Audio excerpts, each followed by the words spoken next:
اب اسی پھول کے اوپر آپ بند سماعت فرمائیں شاعر اہل سنت حضرت اجمل سلطان پوری کا۔ سبحان اللہ، اللہ کے پیارے حبیب صلی اللہ علیہ وسلم کے پیارے نوازوں کی شان اور پیارے نوازوں کے پیارے نانا جان آقا کریم صلی اللہ علیہ وسلم کی شان عظمت ملاحظہ فرمائے۔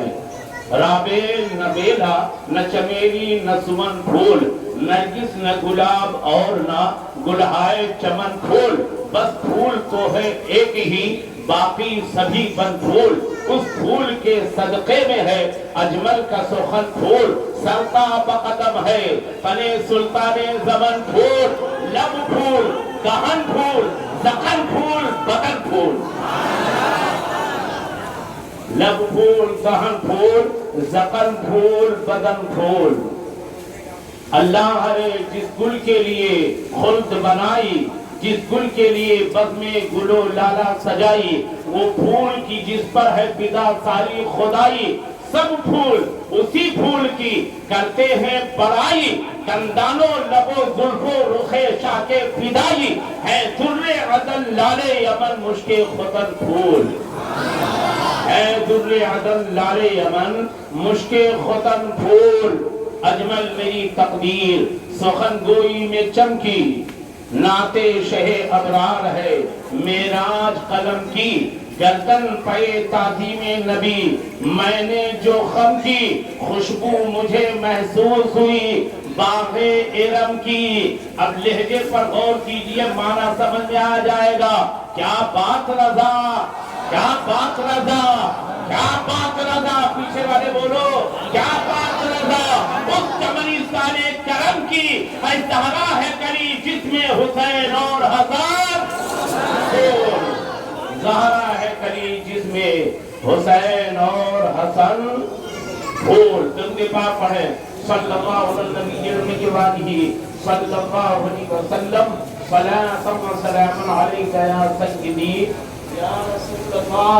صلی اللہ علیہ وسلم۔ حضرات وقت تو بہت کم ہے، یہ حضرت کا حکم پاک ہوا کہ فقیر حاضر ہو گیا۔ ہم آج آپ کو اعلیٰ حضرت سرکار کی بارگاہ میں ایک سوال کیا گیا کہ سرکار یہ بتائیں، اگر کوئی واقعہ کتاب میں ملتا نہ ہو لیکن وہ واقعہ صحیح ہو تو کیا اس واقعے کو بیان کیا جا سکتا ہے؟ مثلاً غوث اعظم نے جو 12 سال کی ڈوبی ہوئی کشتی کو دریا سے نکالا، بڑے باراتیوں کے دولہا دلہن باہر آئے 12 سال کے بعد، بہجت الاسرار شریف میں یہ روایت نہیں ہے اور کسی کتاب میں مستند کتاب میں یہ روایت نہیں ملتی ہے، تو کیا یہ واقعہ بیان کرنا چاہیے کہ نہیں؟ اعلیٰ حضرت سرکار نے فرمایا یہ کرامت مشہور زبان زد و خاص و عام ہے، بین العوام ہے، اگر قرآن و حدیث سے کوئی لفظ ٹکرا نہیں رہا ہے تو چاہے کتاب میں واقعہ ہو یا نہ ہو، وہ واقعہ وہ روایت بیان کی جا سکتی ہے، بیان کرنا درست ہے۔ اب آئیے ہم صرف امام حسین رضی اللہ تعالیٰ عنہ کا فیضان کیا ہے ایک جھلک میں آپ کو بتاتا چلوں۔ اللہ قافلہ پہنچا ہے دمشق میں، دربار یزید میں، اور دربار یزید کے فیصلے کے بعد میں اللہ قید خانے کے اندر امام زین العابدین میں ہے، اور امام زین العابدین کے ساتھ حضرت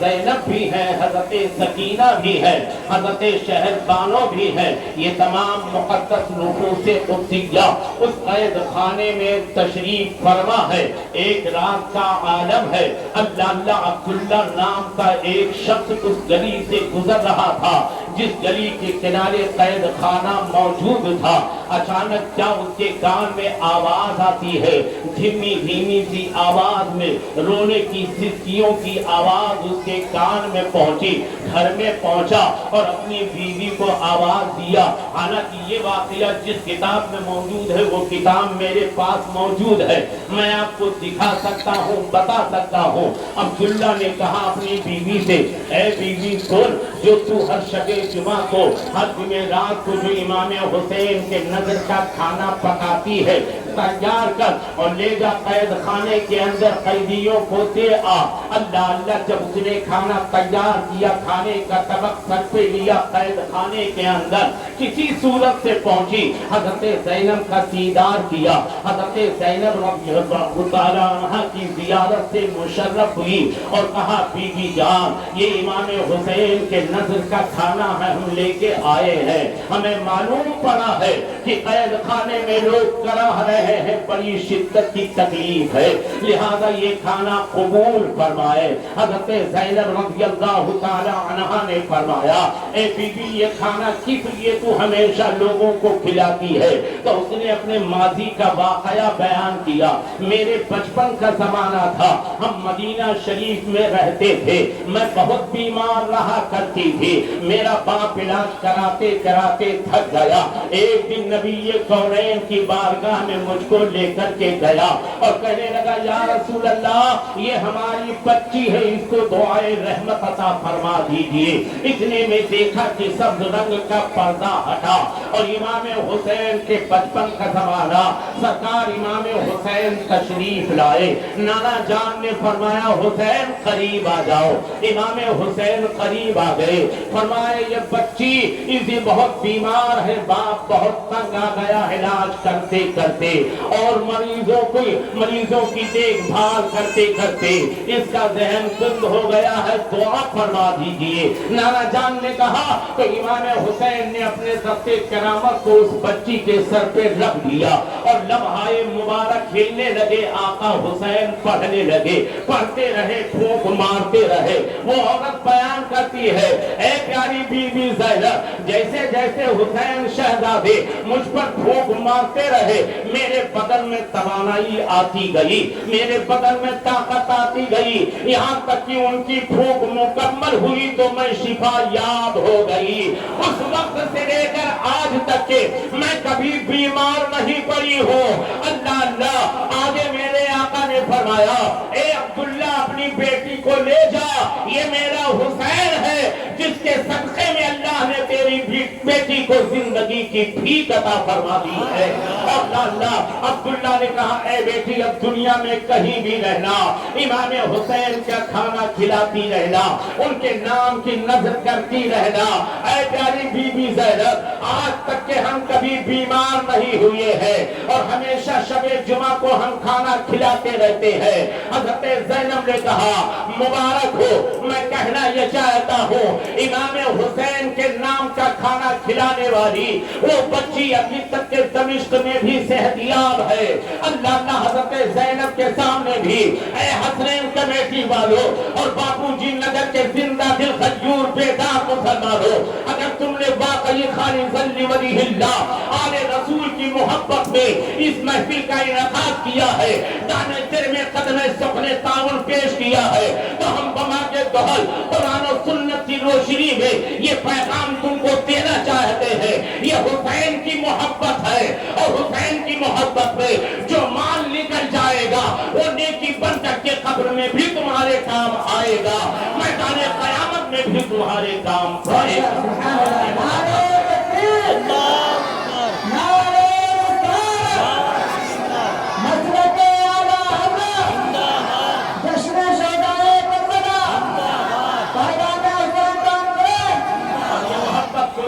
محبت نہیں ہے، ابھی آپ نے سنا میرے آقا کی حدیث ہے المرء مع من احب، جو جس سے محبت کرے گا دنیا میں میدان قیامت میں وہ اس کے ساتھ ہوگا۔ اللہ حسن سے محبت کرنے والے، حسین سے محبت کرنے والے، امام زین العابدین سے محبت کرنے والے ہم ہیں، امام باقر سے محبت کرنے والے ہم ہیں، امام جعفر صادق اہل بیت میں ہے، امام موسیٰ کاظم اہل بیت میں ہے، امام تقی اہل بیت میں ہے، امام نقی اہل بیت میں ہے، امام موسیٰ کاظم اہل بیت میں ہے، بولو نا بغداد کے دولہ اہل بیت میں ہے، مخدوم پاک اہل بیت میں ہے، اللہ وارث پاک اہل بیت میں ہے، خواجہ اعظم اہل بیت میں ہے۔ اب یوں کہو حضور شہید راہ مدینہ حضرت مثنی میاں اہل بیت میں ہے اور شہزادے شہید راہ مدینہ سیدی سرکار معین المشائخ بھائی اہل بیت میں ہے، اشرف الصوفیہ اللہ اللہ اہل بیت میں ہے، حضرت سرکار